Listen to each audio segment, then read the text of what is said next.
বিভিন্ন রাজনৈতিক জনসভায় খেলা হবে বলে ঘোষণা দিয়ে যেন হঠাৎ করেই উধাও হয়ে গেছেন আওয়ামী লীগের প্রভাবশালী নেতা শামীম ওসমান। 1000 টাকার নোটগুলা মানে অনেক বিগ অ্যামাউন্ট, প্রায় 20 কোটি টাকার কম হবে না, এত চাই এরকম অনেক টাকা সব 1000 টাকার নোটগুলা মানে এরকম মোটা মোটা স্বর্ণের রুলিগুলো, এরকম ঝুমকা, এরকম ঘাট। এখানে আমি যেটা ফার্স্ট টাইমে শুনলাম এখানে টাকা ছিল 2000 কোটি টাকা। গেল 11 থেকে 12 দিন যাবত যারা ডক্টর ইউনূসের অ্যাকশন দেখার অপেক্ষায় ছিলেন, ইতিমধ্যেই আপনারা খবরগুলো পেতে শুরু করেন। আসসালামু আলাইকুম দর্শক মণ্ডলী, দেশে এসব কি হচ্ছে? দর্শক মণ্ডলী, আপনারা জানেন যে কি হয়ে গেছে, সেটা 5ই আগস্টেই কিন্তু সব থেকে আকর্ষণীয় ঘটনা ঘটে গেছে। শেখ হাসিনা পদত্যাগ করে যখন পালিয়ে যায়, এখন একের পর এক কোটি কোটি টাকার বস্তা সহ শামীম ওসমান, ওবায়দুল কাদের এদের মতো নেতাদের বাড়িতে ঢোকা মাত্রই কিন্তু টাকা এবং স্বর্ণালঙ্কারের বস্তা বের হয়ে আসছে। দর্শক মণ্ডলী, এটা মুখের কথা নয়, এই ভিডিওগুলো আপনাদের সামনে সম্পূর্ণ তুলে ধরা হবে। তার পাশাপাশি ডক্টর মোহাম্মদ ইউনূস কিন্তু হঠাৎ করে কঠিন অ্যাকশনে যাচ্ছেন। দর্শক মণ্ডলী, কি অ্যাকশনে যাচ্ছেন সেই ভিডিওটি শামীম ওসমান এবং কাউয়া কাদের ক্ষেত্রে, যারা একজন বলতেন খেলা হবে আর একজন তাকে সাপোর্ট দিতেন, তাদের সর্বশেষ অবস্থা এবং ডক্টর মোহাম্মদ ইউনূসের কঠিন অ্যাকশনের ভিডিওটি প্রথম, এবং পরবর্তীতে কোটি কোটি টাকা সহ স্বর্ণ অলংকার সহ কিভাবে তারা ধরা গেল সেই ভিডিওটি আপনাদের সামনে তুলে ধরা হবে। সম্পূর্ণ একটু মনোযোগ দিয়ে দেখে আসুন। অ্যাকশন দেখার অপেক্ষায় ছিলেন, ইতিমধ্যেই আপনারা খবরগুলো পেতে শুরু করেছেন যে সংস্কার কারে বলে, কত প্রকার কি কি, সেটাই তিনি দেখানোর চেষ্টা করছেন। আমি আজকের এই সিদ্ধান্তে ব্যক্তিগত জায়গা থেকে খুবই কি বলা হয় যে আনন্দিত হয়েছি। এটা দরকার ছিল, কারণ যখন আপনি কোনো একটা জায়গাকে পরিষ্কার পরিচ্ছন্ন করবেন, সেখানে ছোটখাটো কোনো কিছুই পূর্বের যে সেটআপটা আছে সেটা রাখা উচিত না। আমরাও চাই বাংলাদেশকে নতুন রূপে একটা প্ল্যাটফর্মে নেওয়া, যে প্ল্যাটফর্মে ভবিষ্যৎ রাজনীতিবিদরা এখান থেকে একটা নতুন শুরুয়াত করবে। তো যাই হোক, শুরুয়াতটা কেমন হবে, কিরকম হবে, সেটা রূপরেখা আস্তে আস্তে সামনে আসতে যাচ্ছে। তবে অ্যাকশনগুলো দেখছি, ডক্টর ইউনূস বলছিলেন যখন অ্যাকশন শুরু হবে জনসমর্থন চাই।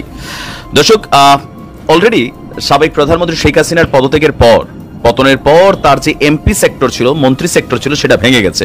এর পাশাপাশি আমাদের জাতীয় যেই মানে প্রতিষ্ঠানগুলো আছে, রাষ্ট্রীয় প্রতিষ্ঠানগুলো, সেখানেও আওয়ামী লীগ সরকারের সময় সেট আপ করা যে কমিউনিটিটা ছিল, সেটারও চেইন অফ কমান্ড কিন্তু ভেঙে দেওয়া হয়েছে।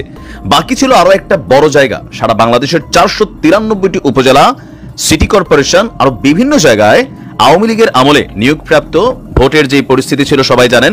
তো সেইখানে যারা চেয়ারম্যান হিসেবে দায়িত্ব পালন করেছিলেন, উপজেলা চেয়ারম্যান, গেল 6 মাসও হয় নাই বা 3-4 মাস মনে হয়েছে যে নির্বাচনটা হয়ে গেল, তাদেরকেও আজকে এক নির্বাহী আদেশে সবাইকে অপসারণ করে দেওয়া হয়েছে।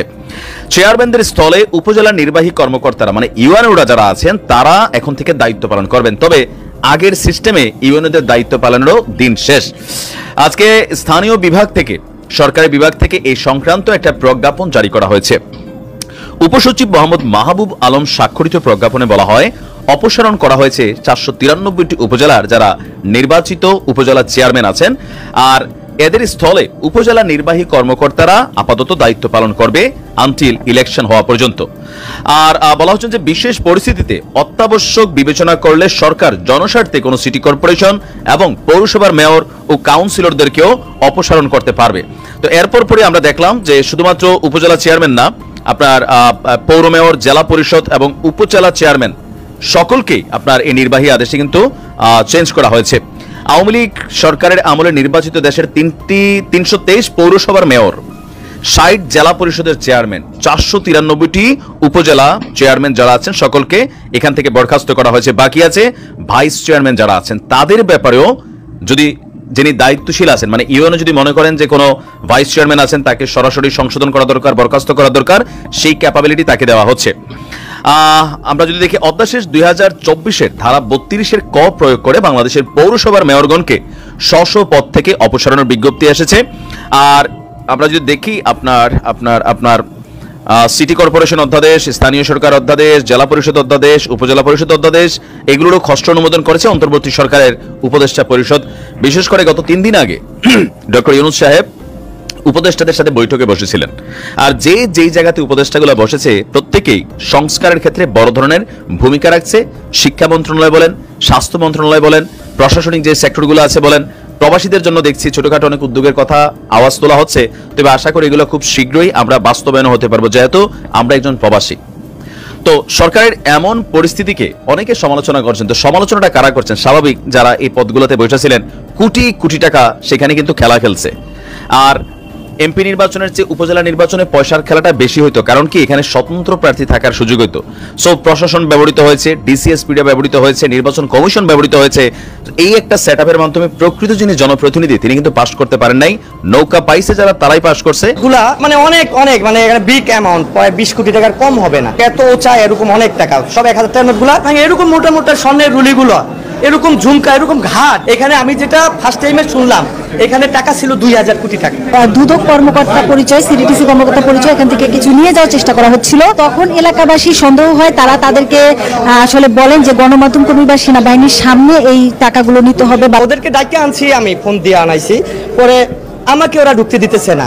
ঠিক আছে, ওদের মতো ওরা 1000 টাকার নোটগুলা মানে অনেক অনেক মানে বিগ অ্যামাউন্ট, প্রায় 20 কোটি টাকার কম হবে না। অনেক, আমি আর বলতে পারতেছি না যে অনেক, এত চাই এরকম অনেক টাকা, সব 1000 টাকার নোটগুলা ওরা কি করলো, এই দরজার আড়ালে রাখলো। দরজার আড়ালে 1000 টাকার নোটগুলো রেখে জাস্ট 100 টাকার নোট আর কিছু 500 টাকার নোট সামনে রাখলো আমাদের সামনে। আর 5 টাকা, 10 টাকা, 50 টাকার নোট যেগুলো খুচরা, এগুলা গুনতেছে। আমি বলতেছি কি ব্যাপার, আপনারা ওগুলা টাকা বস্তায় ভরতেছেন, কোনো এন্ট্রি নাই, কোনো কিছু নাই। কিছু না করে ওনারা ওনাদের মতো করে বস্তায় টাকাগুলো ভরতেছে। পরে আমাকে আপনি কি এখান থেকে জানেন? আমি কে মানে? আপনাদের ডেকে আনলো কে? আমি আপনাদেরকে ডেকে আনছি এখানে, আমি কে মানে?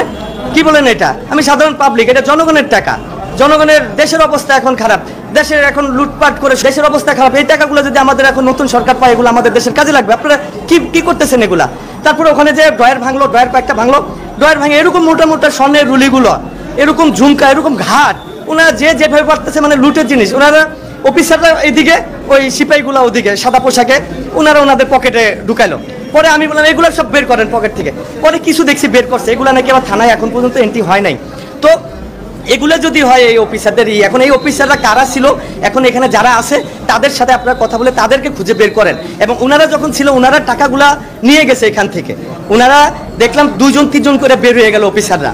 এখন ওনারা আমাদেরকে পরিচয় দিচ্ছে, ওনাদের কোনো কার্ডও দেখায় না আমাদেরকে। বললো ওনাদের অফিসার, ওনারা বললো দুদুকের লোক। ঠিক আছে, প্রথমে হলো দুদুকের লোক, যখন বললো দুদুকের লোক, ঠিক আছে ফাইন, তো ভালো, আরো ভালো, দুদুকের লোক হলে তো ভালো। দর্শক বলি, আপনারা তখন কিন্তু একটি ভিডিও প্লাস একটি প্রতিবেদন দেখে এসেছেন। সেগুলো দেখে থাকলে কিন্তু আপনারা অনেক গুরুত্বপূর্ণ তথ্য ইতিমধ্যে জানতে পেরেছেন।